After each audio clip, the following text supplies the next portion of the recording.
Does side Benrahma have a long-term future at West Ham? That statement isn't as ridiculous as it sounds. You know, this is someone that's adapting from the Championship into the Premier League, a whole completely different league, new tempo of football. The Championship is more physical. You know, you're playing teams that are a little bit more robust in their physique, and you've got the players like Benrahma who can try and work their way around and wiggle around opposition to try and create a goal-scoring chance or score a goal. And he's been thrown into a league that is a lot more technical, but he's been thrown into a team that's a lot more defensively minded. David Moyes, you know, I think he's found the perfect balance this season. That's why we're competing for the Champions League in terms of knowing when to attack, knowing when to defend. And I think Benrahma has been the recipient of, you know, some backlash lately in terms of, you know, his decision making. He's clearly not Moyes clearly doesn't trust him.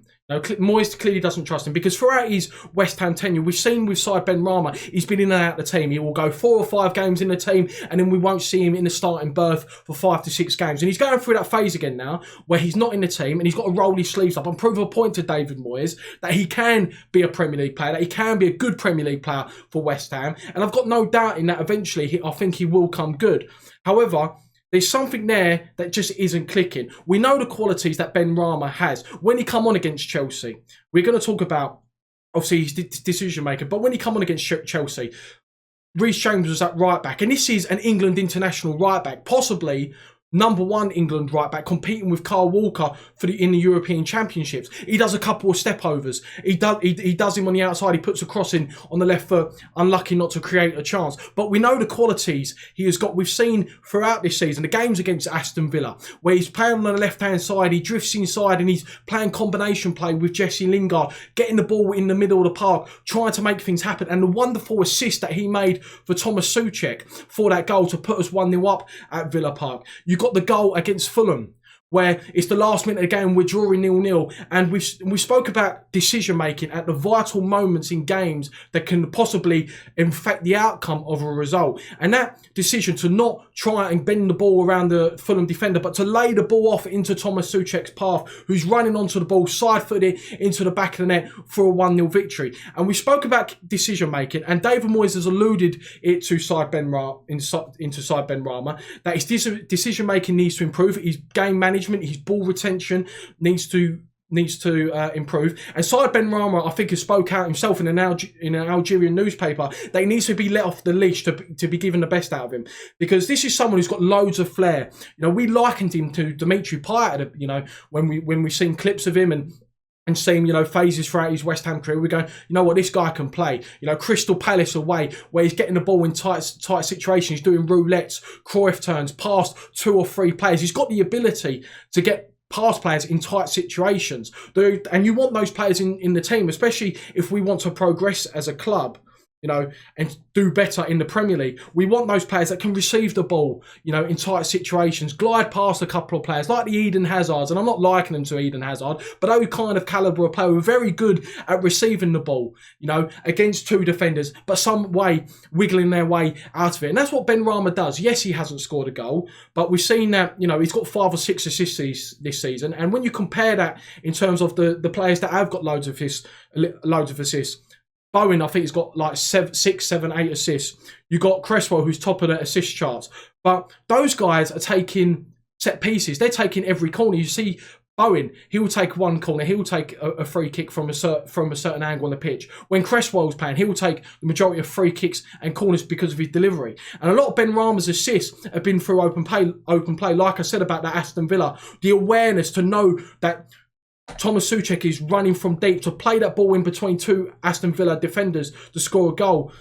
However, I don't think David Moyes trusts him. Now, we talk about decision making and whether he has a long-term future, and it sounds ridiculous. It does sound ridiculous because he's only been here for 6, 7 months, but you've got the likes of Anderson, Lanzini, Yarmolenko. These guys are on huge wages, you know, and it's going to be very hard to shift them. You know, Anderson, He went to Porto, hasn't gone well, that loan. And now it's going to be even harder to shift him in the summer because he's on like 100k a week. Club's going to be looking at his, his form at Porto, or lack of form, or even lack of appearances, and be like, well, West Ham have got rid of him to maybe, boost his confidence. That hasn't gone well. Why should we take a gamble on Anderson? Yarmolenko, injury prone, 31 years of age. He's on 100k a week or 120k a week. Are they going to take the punt on him, being fit, scoring goals? And you've got Lanzini, who hasn't recaptured that form, and I would have hoped he would have kicked on after he scored that Lanzini, after he scored that Tottenham goal in the last minute to make it 3-3. And Gio said a point that he said on Hammer's chat, he tweeted out, he goes, he thinks that Benrahma, because of Jesse Lingard's form at West Ham, and his price has gone up, we still need a striker. We clearly need a centre midfielder. We need a left back. We're looking at goalkeepers. There's a lot of positions that if we qualify for Europe that need strengthening or at least looking at.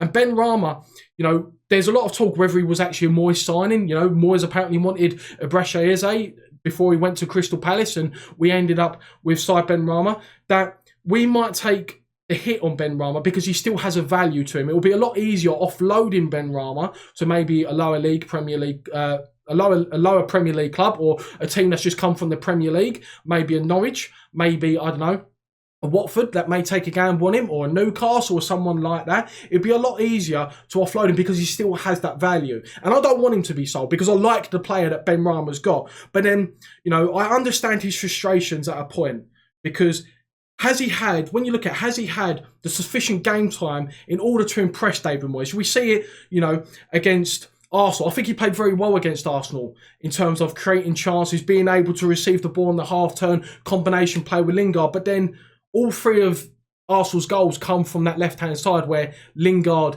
and Benrahma rotated throughout periods of that game. Then we have his decision-making. I spoke about some good decision-making and talking about the game management that Moyes wants and the fact that he wants him to improve his decision-making. Then in the 93rd minute, against Chelsea, 35 yards out, he hasn't scored a goal for West Ham. I think we've got Ben Johnson on the overlap who's in acres of space, who could whip a ball in, and we've got the likes of Thomas Souček or Ogbonna in the box. He's decided to shoot from 35 yards out. And when you look at that and analyse that, you can now see why David Moyes hasn't been picking him. But on the other hand, I do feel sorry for Benrahma because he's an attacking player, he's a flair player. He wants to get on the ball, like I said. And when he's been brought on for the final 10 minutes, when we have got a lead, and Moyes is literally like, right, you're fresh, you should be able to keep up with their attacking players running from deep, their fullbacks, their wide players. I want you to mark him. That takes away everything from Benrahma's game. He's not a defensive player. We saw on his debut against, not on his debut, but we saw against Fulham. He got an assist, but he also gave away a penalty. He's not an attacker that's going to win tackles and break up play, maybe like Fornals, but Moyes wants that from him. And him coming on for the final 10, 15 minutes of a game when we're winning, he's been asked to defend and he's not being asked to attack, then that takes away completely away from Benrahma. And I think it's harsh on Benrahma to say that we've seen the best of him. I don't think we have, and I think we can all look at that.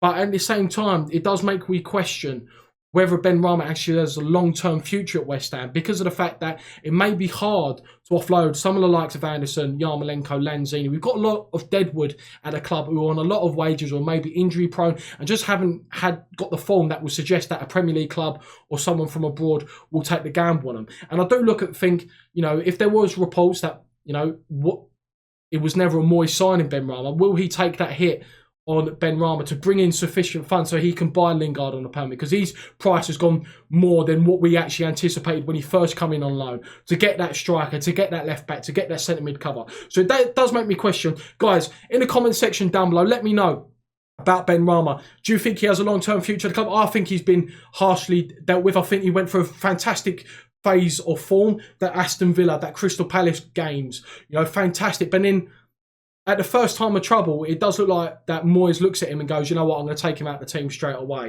So it's very interesting to see whether he'll bounce back. Interesting to see what Moyes will do with him in the summer.